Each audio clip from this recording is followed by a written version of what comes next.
Buenas noches a todos. ¿Cuántas veces pensamos que sabemos de un tema, pero en realidad nos damos cuenta que no sabemos nada? Bienvenidos a Solo sé que no sé nada. Un espacio donde vamos a hablar de todo un poco, vamos a desaprender Para luego aprender. y arrancamos. ¿Cómo estás, Lore? ¿Cómo estás, Noé? ¿Todo bien? Todo bien, muy bien. Y hoy tenemos el temazo que son las contracturas. Un tema que nos afecta a todos, a niños, a grandes, adultos mayores. Entonces es muy interesante saber sobre qué causa las contracturas, ¿sí? Por eso mismo, Lore, las contracturas tienen que ver con una cuestión de postura, postural, de un mal esfuerzo. Bien, puede ser también que la contractura venga, sí.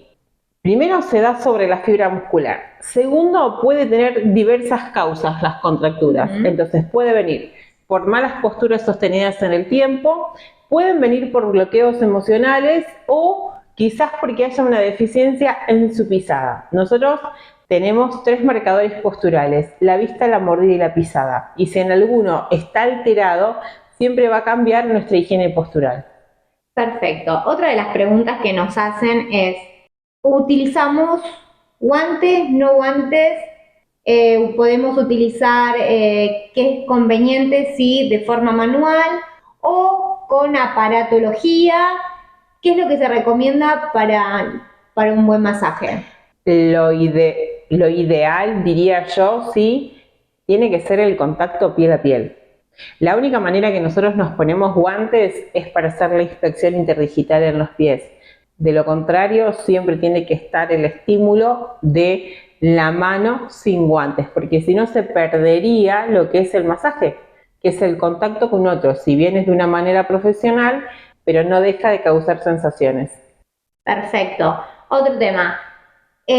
Otro tema no, sino otra pregunta es, obviamente y siempre nosotros recomendamos ir al médico. Siempre, Es palabra fundamental, mayor. exactamente.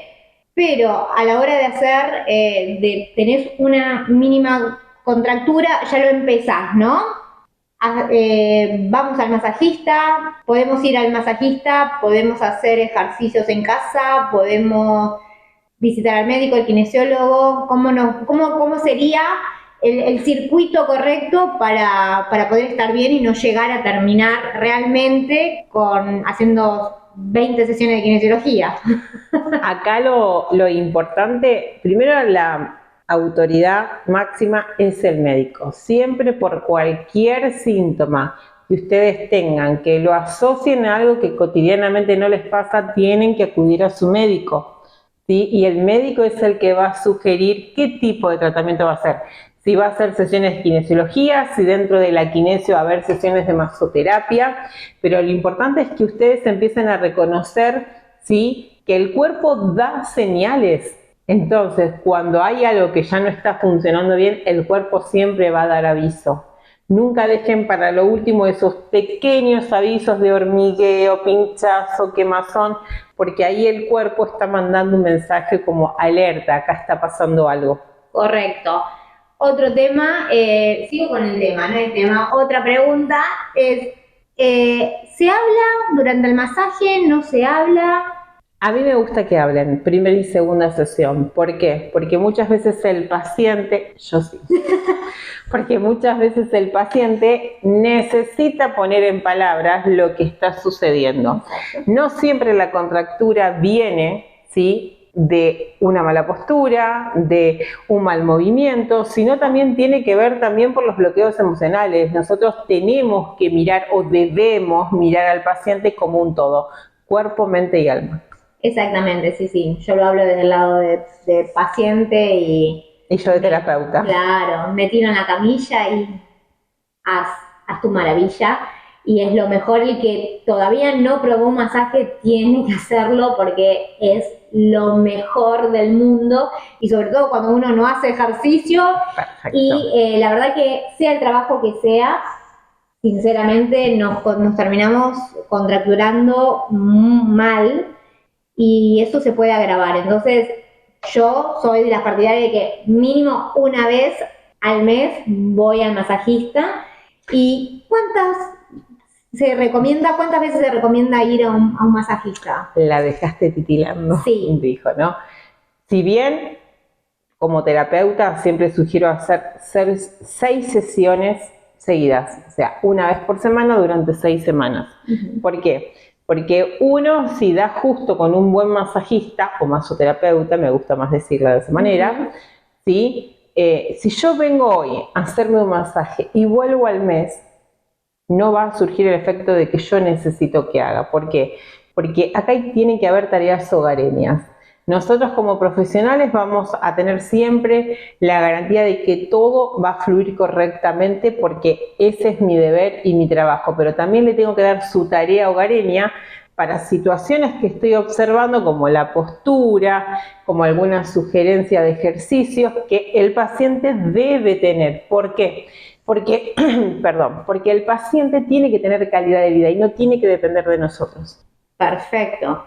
Ahora, la pregunta que siempre hacen a los masoterapeutas es, ¿con final feliz? O sin final feliz. O sin final feliz, dependiendo cómo termine. Felizmente descontracturado va a terminar, o no. Pero, ¿por qué hacen esa pregunta? No entiendo.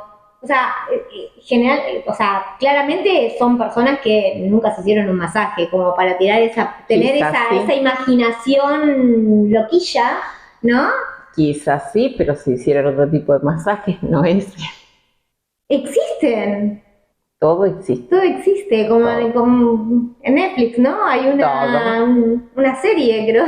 Hay una serie, hay una película que se llama Lista de Clientes, hay varias.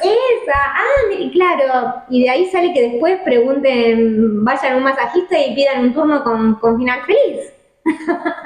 Los dejo a su criterio. Buenísimo. Otra de las preguntas que suelen hacer, a ver, es el tiempo. ¿Cuánto es el tiempo correcto que uno puede ejercer el masaje? Para mí, un tiempo acorde para que el paciente se pueda relajar y disfrute realmente de un masaje es 1 hora. Ok. ¿Sí? El cuerpo a partir ya de la media hora empieza como a entrar en una relajación. No podemos generalizar porque todas las personas no son lo mismo, todos los cuerpos no son lo mismo. Entonces quizás en la primera sesión tengo una paciente que se duerme como Noé y quizás tengo otros pacientes que necesitan poner en palabra un montón de cosas, entonces se le da lugar. Quizás ese paciente tarde un poquito más en relajarse. Lo primero que tenemos que entender es que esta CPU se debe apagar. Entonces del cuello para abajo tenemos el territorio ganado. Perfecto, clarísimo. Ahora, ¿es fundamental llevar una historia clínica de cada uno de los pacientes? Primordial. ¿Al gabinete? Primordial. El paciente debe completar una ficha de antecedentes médicos. ¿Por qué? Porque eso es una declaración jurada del estado de salud de esa persona, donde va a poner su firma, aclaración y DNI. Entonces, cualquier omisión en esa ficha, el paciente no nos puede reclamar a nosotros porque realmente no fue leal en lo que estaba declarando de su salud. Lo importante es que el paciente debe venir a un gabinete para pasarla bien y sentirse bien, no para que se descompense, que si bien puede pasar. Exactamente. Bueno, ¿alguna recomendación que quieras dar a toda esa gente que quizás no, porque existe gente que todavía no se hizo un masaje? Sí, existen. ¿Y qué recomendaciones o algún consejo que quieras dar? Primero, que se conecten con las dolencias de su cuerpo. Nosotros al paciente no lo podemos mirar solamente por el dolor físico, sí, sino que muchas veces viene el dolor del alma y esos bloqueos emocionales que cada uno lo transfiere de su manera. Dolor en el cuello, dolor en la parte lumbar, sensación de cansancio continuo. Entonces, lo primordial es conectarse con uno. Cada uno conoce lo que duele y siempre el dolor es muy subjetivo. Nosotros no podemos venir a decir, no, imposible que duela tanto, no, porque el dolor es muy personal de la persona y lo siente esa persona. Entonces, ante todo, también como terapeutas, respetar la intensidad y el dolor de la otra persona. Muy bien. Y otra preguntita es, ¿con o sin ropa? Lo ideal sería sin ropa, pero por un tema de el cuidado, ¿sí? Y de respetar a ese paciente y que no tengamos malos entendidos, se deja la ropa interior. Exactamente. Ay, justo tenía la pregunta y Saca otra. Me acordé de algo y me olvidé. Esa cabecita maquiavélica. Eso es otro de los temas, ¿no? Porque hay mucha gente con pudor y quizás no entiende por qué uno se tiene que sacar la ropa. A esto venía, me acordé. Y me volví a olvidar. Pero ya va a salir. Ya Estas salir, cosas prometo. suceden en lo cotidiano. ¿Qué sucede? Se nos corre el coágulo. Y ahí volvemos. Claro, lo vamos a tener. Lo vamos a tener que tratar. Ya está, volvió. Cayó, bien. Gracias. Me volvió a olvidar, ¿no?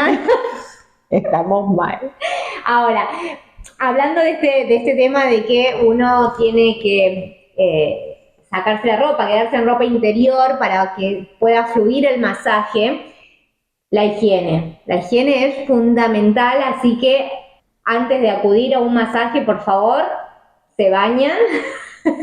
Si no, también está la posibilidad, ¿no? De que si en el gabinete disponen de un baño, que el paciente pueda traer sus cosas personales, su toalla, su toallón, su jabón, y que le brindemos el espacio para que se pueda dar una ducha, porque quizás este paciente está viniendo del trabajo y no llegó a su casa. Entonces, es un paciente que va a estar incómodo ya en la camilla. Claro, sí, es verdad. ¿Sí? Entonces, buscamos que ambas partes estemos cómodas. Perfecto, buenísimo. Bueno, Lore, muchísimas gracias. Gracias a vos. Así que nos despedimos de este primer. Pero, Así, el primero de muchos. El primero de muchos, así que muchas gracias por estar ahí. Espero que les haya gustado. Déjenos en comentarios si les gustó, si no les gustó, si tienen consultas para hacernos, porque vamos a estar respondiendo. Y bueno, muchas gracias. Gracias. Hasta luego.